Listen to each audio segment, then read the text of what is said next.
Ya pemirsa, Anda kembali menyaksikan kabar khusus untuk kasus Sambo pemirsa. Hari ini memang kembali menghadirkan 10 orang saksi untuk 2 terdakwa Ricky Rizal dan juga Kuat Ma'ruf.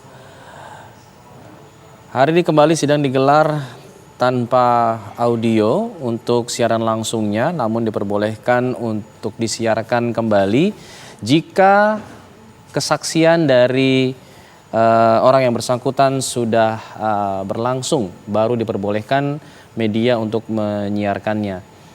Dan hari ini memang ada 10 orang saksi, sepertinya seperti halnya kemarin. Saksi pertama yang dihadirkan adalah para ajudan dari Verdi Sambo yang terlebih dahulu untuk memberikan kesaksiannya. Ada Daden Miftahul Haq, lalu ada pula Azan Romer, dan juga ada Farhan Sabilillah yang ketiganya merupakan anggota polisi. Nanti juga kita akan menantikan kesaksian dari para ART yang sebelumnya sempat diragukan atau dipertimbangkan oleh hakim untuk kemudian diproses secara hukum jika para saksi tersebut memberikan kesaksian palsu. Kita masih bersama dengan pakar hukum pidana, ada Mas Heri Firmansyah yang masih terus memantau juga bersama kami. Mas Heri, tersambung lagi Mas Heri? Ya. Bisa, izin kedengaran suara Baik, saya? terdengar dengan jelas Mas Heri. Mas Heri, saksi ini kan sudah berkali-kali mengikuti persidangan dengan waktu yang cukup panjang dan bisa dibilang melelahkan ya. Kita saja yang nonton lelah, apalagi mereka yang terlibat di dalamnya, bahkan menjadi saksi harus memberikan keterangan yang sama berulang kali.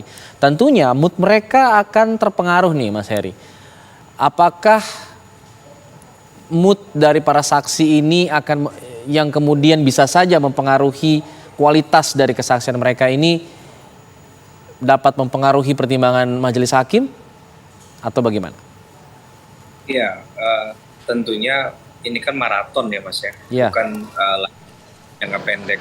Maka perlu endurance dalam hal ini, yaitu kita bicara dalam hal ini adalah daya tahannya ya, sehingga kaitannya dengan konsistensi. Mungkin energi yang terkuras tadi itu akan dilihat dalam konteksnya adalah konsistensinya dalam menjawab setiap pertanyaan yang bisa saja sama, bahkan berulang-ulang.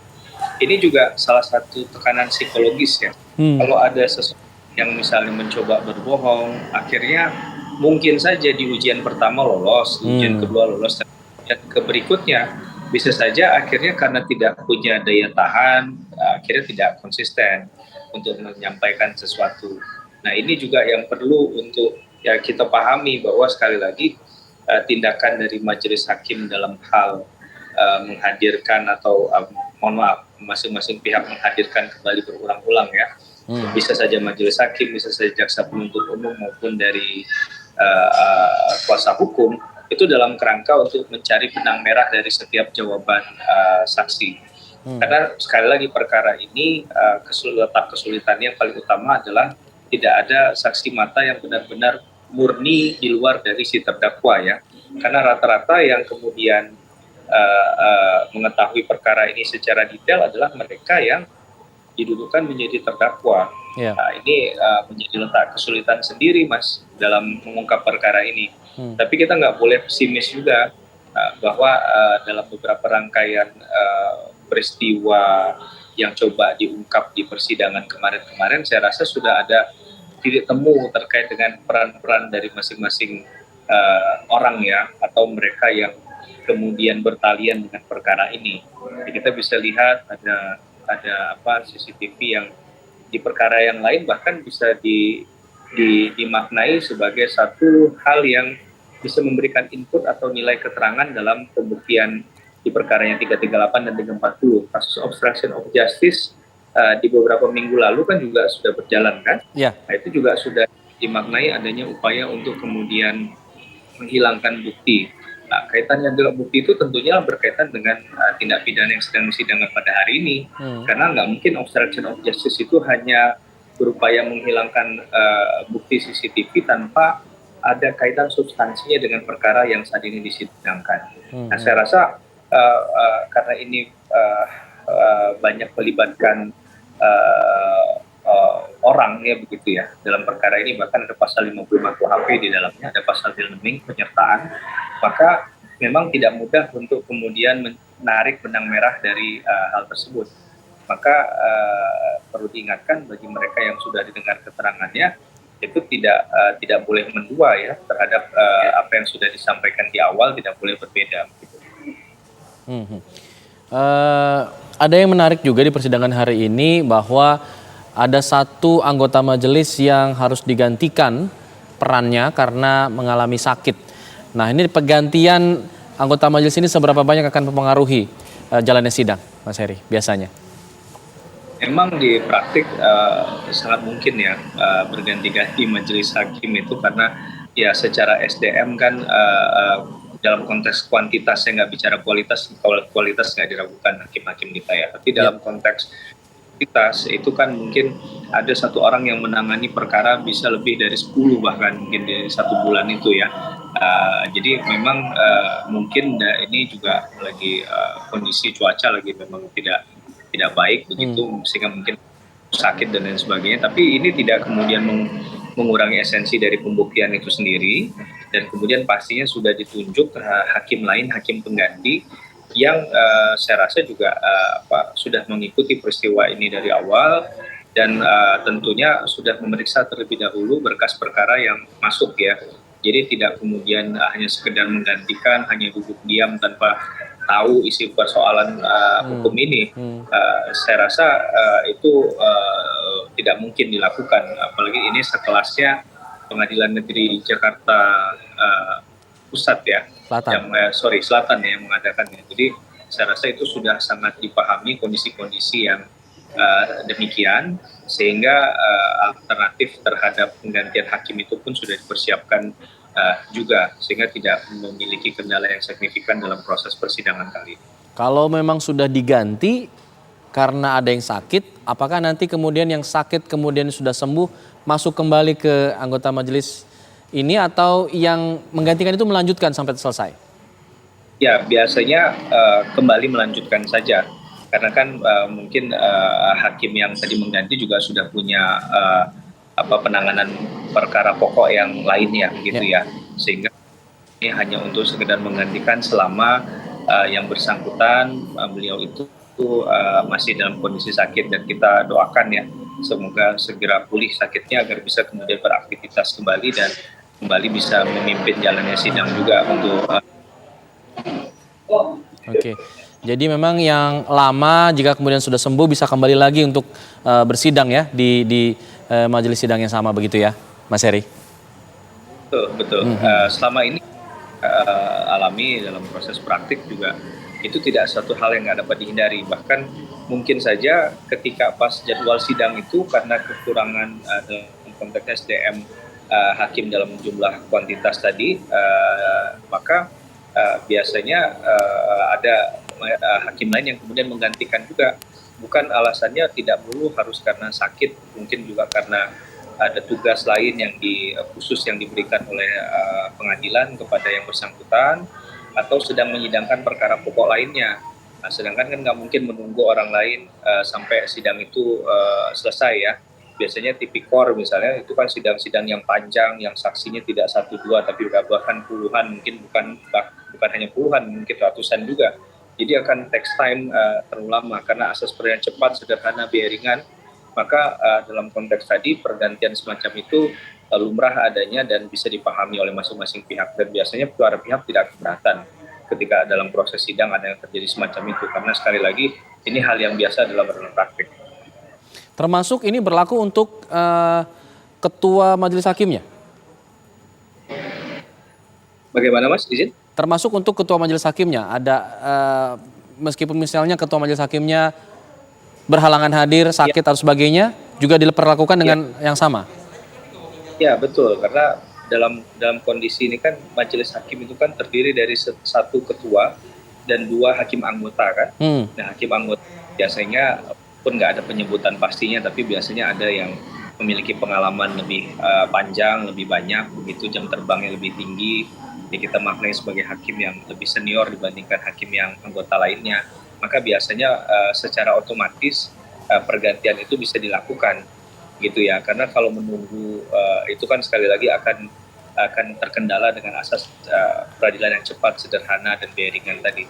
Sekali lagi ini bicara tentang kepastian hukum seseorang, maka sebenarnya nggak boleh berlama-lama, Mas, untuk proses ini berjalan. Apalagi kalau cuman sekedar hanya menggantungkan pada satu hakim ya.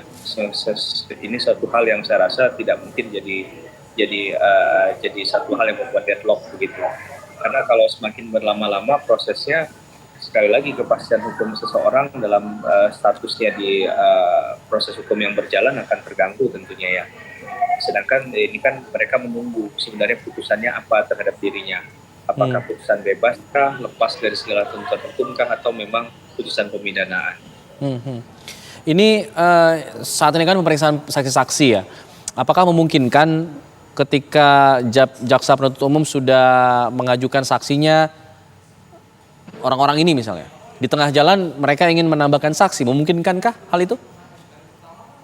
Ya, kalau saya memahami begini, dunia praktik itu dunia yang sangat dinamis, dunia yang tidak kadang saklek sekali ya terhadap suatu perihal ya. Karena sekali lagi dalam konteks ini ketika bicara praktik ada dinamika dalam persidangan ya. Sesuatu yang tidak terungkap di awal bisa saja terungkap di tengah atau mungkin bahkan di bagian akhir dari pembuktian. Selama itu masih belum putusan ya, mungkin ekstrimnya begitu. Tapi kalau kita mau lebih lunaknya, kalau masih dalam konteks ini pembuktian, saya rasa tidak ada yang mengharamkan hal tersebut ya Mas. Jadi sasar demi kepentingan pembuktian hukum yang berkeadilan, yang bermartabat, itu dapat dibenarkan ya. Dan itu tidak ada aturan kuhap yang rigid, ini tidak diperbolehkan begitu kalau di tengah-tengah ditemukan adanya keperluan saksi yang lain. Bahkan hakim nggak segan-segan kalau melihat ada relevansinya dengan perkara yang sedang disidangkan, sedangkan tersebut sebelumnya tidak di BAP saksi ataupun tidak diketahui informasinya, sedangkan dia dikatakan ada di tempat kejadian perkara, maka hakim bisa memerintahkan untuk memanggil orang tersebut untuk didengar keterangannya atau kesaksiannya lewat jaksa penuntut umum nantinya. Atau yang menghadirkan kuasa hukum, diminta kuasa hukum tersebut untuk menghadirkan orang yang bersangkutan. Jadi ini tidak kemudian hitam putih begitu, tidak terlalu kaku dia dalam proses hukum acara yang berjalan. Selama itu kepentingan pembuktian ya, itu yang sampaikan. Oke, tadi Mas Heri mengatakan masalah endurance dari para saksi juga akan sangat berpengaruh begitu ya. Termasuk juga endurance dari para hakim dong. Tentunya ya, kalau kita bicara masalah logika ya, endurance hakim ini tentunya akan mempengaruhi moodnya dia juga, emosi dia juga. Kalau kita lihat bagaimana kemudian hakim seperti merespon ada sedikit nada yang naik ketika melihat sejumlah saksi-saksi tertentu dan ada yang biasa saja di saksi lainnya. Anda bagaimana melihatnya hal ini? Itu manusiawi, sehingga memang perlu kerjasama ya. Jadi yang menggali kebenaran materialnya itu para pihak. Jadi kita nggak bisa mengatakan hanya hakim saja, karena bicara sistem peradilan pidana. Bahkan kalau memang ini perkara mau nanti mencerminkan nilai rasa keadilan masyarakat, maka proses dari awal itu harus dijaga betul. Dari proses penyidikan, penuntutan, sampai pemeriksaan di sidang pengadilan, agar tercermin nilai keadilan dalam putusannya. Jadi kalau tadi pertanyaannya hakim dalam konteks ini endurance-nya juga bisa menurun begitu ya, kemudian bisa ya katakanlah mulai tersulut emosinya karena keterangan yang berbelit-belit atau diduga oleh hakim ini tidak sebenarnya. Itu manusiawi sekali, tapi memang dalam persidangan tentunya tetap kita menghargai, menghormati semua orang ya, setiap pribadi siapapun dia, tanpa melihat dari status latar belakang ataupun posisinya di mana tadi, apakah dari posisi jaksa penuntut umum ataukah dari kuasa hukum gitu ya. Jadi dalam hal ini itu hal yang sekali lagi lumrah sekali, adanya ketahanan yang akhirnya berbenturan dengan kemampuan endurance-nya tadi itu ya. Jadi dalam hal ini hakim pun sudah punya pengetahuan yang cukup terkait hal itu dan tentunya pengalaman ya. Dalam perkara-perkara besar tentunya yang ditunjuk ini adalah mereka yang secara pengalaman, pengetahuan itu mumpuni, Mas. Kita lihat hakimnya saja kan adalah jabat sebagai wakil ketua pengadilan negeri juga kan. Jadi ini tidak sembarangan untuk kemudian menempatkan seseorang sebagai komposisi majelis hakim. Nah, ini ketua pengadilan negerinya yang kemudian nanti akan berperan di situ. Jadi ini juga sebenarnya hal baik ya untuk mengingatkan, karena hakim juga manusia. Jadi kalau orang itu jujur, kalau orang itu menyatakan yang baik dan benar dan kooperatif, membantu dalam proses pembentukan hukumnya, hakim pun tidak akan segan-segan untuk melihat perspektif lain, tidak hanya bagian yang memberatkan tapi juga tentunya bagian yang meringankan gitu. Baik, terima kasih Mas Heri Firmansyah atas analisanya pada pagi hari ini, sudah bergabung sama kami sejak pagi, bahkannya sejak aki pagi tadi. Terima kasih Mas Heri, jangan kapok ya untuk menemani kami di sini memberikan analisanya. Terima kasih, selamat siang Mas Heri. Assalamualaikum. Waalaikumsalam warahmatullahi wabarakatuh. Pemirsa, kita masih terus memantau jalannya sidang lanjutan untuk kasus pembunuhan Brigadir Yosua Huta Barat dengan terdakwa Ricky Rizal dan juga Kuat Ma'ruf. Nanti kami akan terus melanjutkannya selepas jeda, kami kembali sesaat lagi. Tetaplah bersama kami di Kabar Khusus Kasus Sambo.